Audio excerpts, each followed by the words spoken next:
Hi guys, welcome back to General Mechanics. I thought I'd give you a little update on the Honda Civic K-Swap car. I finally got it on the road last week. I've been doing a bit of a shakedown week, just testing it and finding out various little problems and little niggles that need sorting out. But I'm happy to report so far I've only had one sort of big issue with the car. But luckily we got that sorted out yesterday, so all is well. She's back to getting VTEC and up to getting full power again.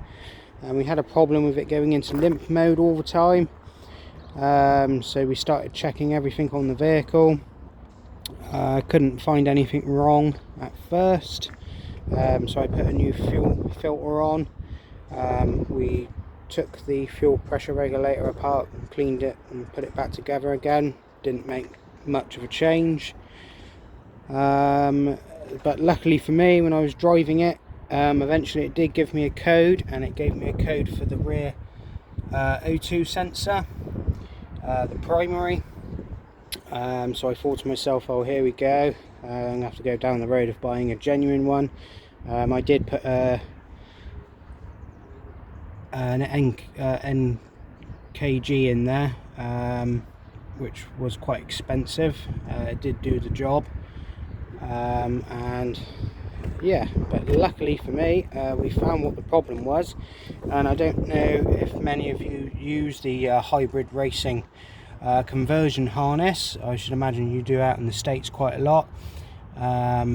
But if you do use their conversion harness, I would strongly recommend that you check every single connector that comes on that harness, because what we found out that the problem was, when they put the harness together, they didn't put any seals on the ends of the wires at all. They were all open to the elements, and every time I was driving through a puddle, which we do get a lot of here in England, it was letting water into the connector, which was giving the O2 high voltage readings, and then kept putting the car into limp mode. So I do strongly suggest, if you are going to use hybrid racing harnesses, check them thoroughly before you put them in the car. I've now learnt from my mistakes on that regard. So we've gone through, we've checked them all. Any that didn't have any seals in, we've now put seals in. Second thing, if you are running power steering on your K-Swap like I am, and you have the engine in the lower position, so you clear the power steering pump, you still have to do a little bit of massaging on the bonnet to get it in. The sump sits naturally lower on the car, and as you can see at the moment, I've not lowered the car yet, but that will be happening very soon.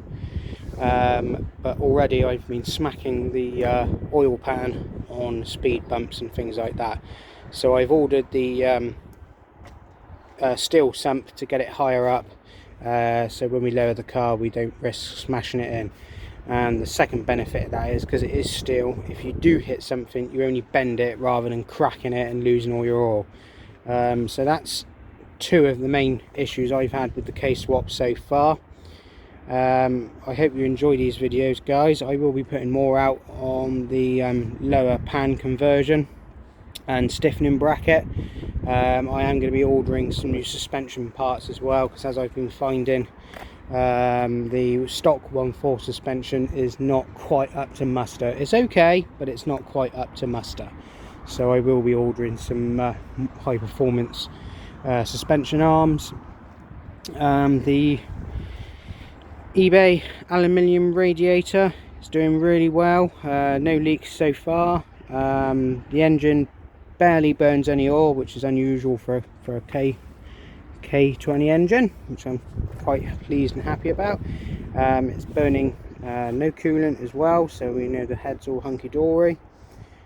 Since I have done the rear O2, I'm now getting all my fuel economy back, and I don't get hardly any smoke out the back of the exhaust anymore, and no carbon either, which is nice. So yeah, so I just thought I'd give you this little fill-in video, guys. If you want to see more videos, please leave me some comments and tell me what it is you want me to do, and we'll do it. So this is Drum Machine bidding you farewell.